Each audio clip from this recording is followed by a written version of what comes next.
شوف ايه، انا مش هاكل، ها مش بخرش الحق والحق.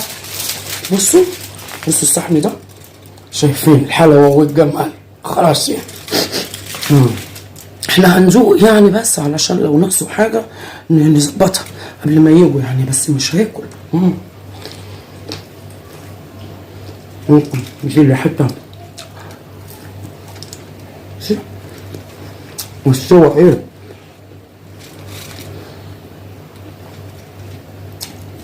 طلعوا ريحة مثل الحلويات. بس